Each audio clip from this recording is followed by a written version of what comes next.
ভাইরে, শেষমেশ আমি গোলাম হোসেন একটা কাজের কথা কই, তখন আমি জানি না যে আসলে ভয়েস ওভারটা কি। Zero excuse for it selfie, zero excuse for zeros. ও হে দোকানি, লুঙ্গি দাও তো, ব্র্যান্ড হইতে হইব আমানত শাহ। টেলিভিশন বিজ্ঞাপনে আমার স্বপ্ন যে সেখানেও একদিন আমার কণ্ঠ শোনা যাবে। দর্শক, ভয়েসটা হয়তো বা আমাদের অনেকেরই পরিচিত। ফেসবুকে যাকে আমরা সবাই গোলাম হোসেন নামেই চিনি, তিনি হলেন বর্তমান সময়ের জনপ্রিয় ভয়েস আর্টিস্ট নিলয় নীল। আজ আমরা তার সঙ্গে কথা বলবো, আড্ডা দিব, জানবো তার সফলতার অজানা কাহিনী। আপনারা দেখছেন বাংলা নিউজ 24, সঙ্গে আছি আমি রুহুল আমিন। নিলয় ভাই, ভয়েস আর্টিস্ট জগতে আপনার আশাটা কিভাবে? আমার আশাটা, এটা আমি বলবো যে অ্যাক্সিডেন্টালি, মানে বিষয়টা হচ্ছে যে প্ল্যান করে না। ফেসবুকে রেগুলার আবৃত্তি পোস্ট করতাম, সেখান থেকে একজন বলল যে আপনার কণ্ঠ তো ভালো, তো আপনি ভয়েস ওভার নিয়ে কাজ করেন। তো তখন আমি জানি না যে আসলে ভয়েস ওভারটা কি, এই ফিল্ডে কীভাবে কাজ করে। এরপর তার মাধ্যমে একটা কাজ পাওয়া, মুভি এক্সপ্লেনেশন। এটা আমার প্রথম কমার্শিয়াল কাজ। এটা 2022-এর ঘটনা, শুরুর দিকে। এরপর প্রফেশনাল মাইক্রোফোন নেওয়া 2022-এর জুনে। তারপর ওই কাজের ডেমো শেয়ার করা বিভিন্ন গ্রুপে, সেখান থেকে আরও অনেকের নক পাওয়া। আস্তে আস্তে হচ্ছে এই জগতে আসলে কাজ করাটা শুরু হলো এইভাবে। গোলাম হোসেন হিসেবে পরিচিতিটা আসলে কিভাবে হয়েছে? গোলাম হোসেন হিসেবে পরিচিতিটা আসলে এসেছে ফাপড়বাজ ফান একটা পেজের মাধ্যমে। ওদের সাথে দীর্ঘদিন আমি কাজ করি এবং সেই জায়গা থেকে হচ্ছে একটা ইন্টারেস্টিং যে ক্যারেক্টার গোলাম হোসেন, যে হচ্ছে স্যাটায়ারের মাধ্যমে বিভিন্ন বিষয়কে ব্যঙ্গ বিদ্রূপের মাধ্যমে মানুষের সামনে তুলে ধরে। তো ওই জায়গায় নিয়মিত ভয়েস ওভারের জন্য হচ্ছে আমার এই কণ্ঠটা সোশ্যাল মিডিয়াতে গোলাম হোসেন হিসেবে পরিচিতি পেয়ে যায়। যদিও গোলাম হোসেন নামে আমি শুধুমাত্র একমাত্র পরিচিত, বিষয়টা এমন বলবো না। এই ক্যারেক্টারে আরও অনেক ভয়েস ওভার আর্টিস্ট কাজ করে, যেখানে বিভিন্ন স্ক্রিপ্ট রাইটাররা কাজ করে। তো একটা টিম মিলে আসলে ফাপড়বাজ ফান। তবে আমার কণ্ঠটা এখনও দেখি, যদিও আমি বর্তমানে তাদের সাথে কাজ করছি না, কিন্তু এখনও বিভিন্ন কন্টেন্টে দেখি আমার কণ্ঠ শুনলে মানুষ আমাকে গোলাম হোসেন হিসেবে কমেন্ট করে, টুইট করে, অনেকে বলে মিস করে। সো এটা ভালো লাগে আসলে। নিলয় ভাই, তাহলে আসলে আপনার যে এখন পর্যন্ত করা বেস্ট কিছু কাজ যদি আমাদেরকে একটু, মানে ভয়েস আর্টিস্ট হিসেবে যদি আমাদেরকে একটু শোনাতেন। যেমন আমি রিসেন্ট করলাম প্রাণের কয়েকটা কাজ, সো ওদের সোশ্যাল মিডিয়া কন্টেন্টের জন্য। তো জিরোস চিপসের নাম আমরা অনেকেই জানি। তো ওইটার এরকম ছিল, zero excuse for it selfie, zero excuse for zeros. তোমার ঈদের সব থেকে আনন্দের মুহূর্তটা তুলে ধরো সেলফিতে আর পোস্ট করো কমেন্টে।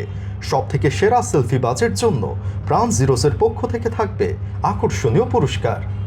সো এরকম একটা কাজ করলাম আর কি। এরকম প্রাণের আরও কয়েকটা প্রোডাক্টের কাজ আপনি করলাম। আমানত শাহ লুঙ্গির সাথেও কাজ করেছেন, সেটা যদি একটু শোনাতেন।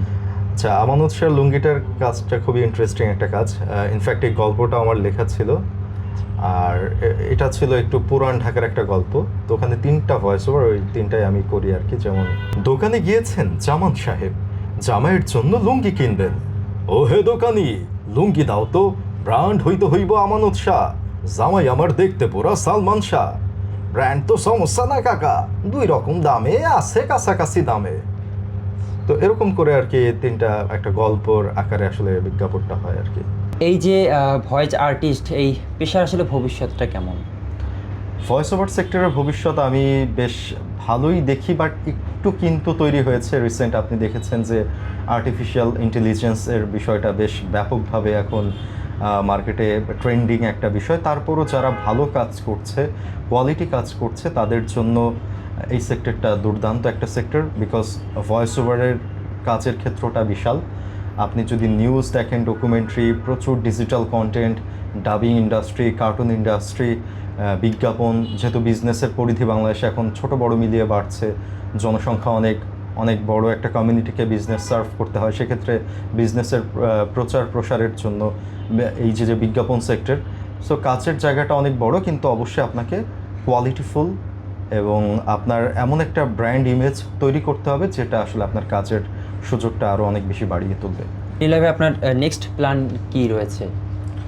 আসলে আমার 2025-এর প্ল্যানটা ছিল যে যেহেতু আমি সোশ্যাল মিডিয়াতে যে বিজনেসগুলো প্রমোট হয় বেশি, বিশেষ করে বাংলাদেশের ই কমার্স, এফ কমার্স, এদের সাথে তো কাজ করছি।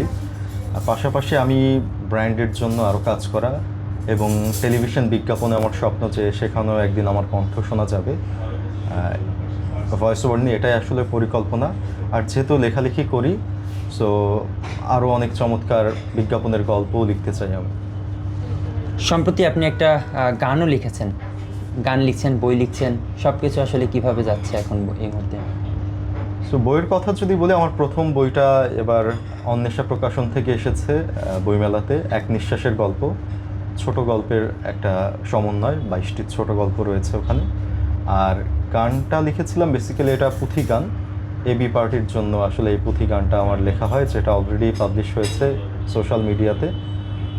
আমার বাংলাদেশ পার্টি, ওদের জন্য এই পুঁথি গানটা লেখা হয়।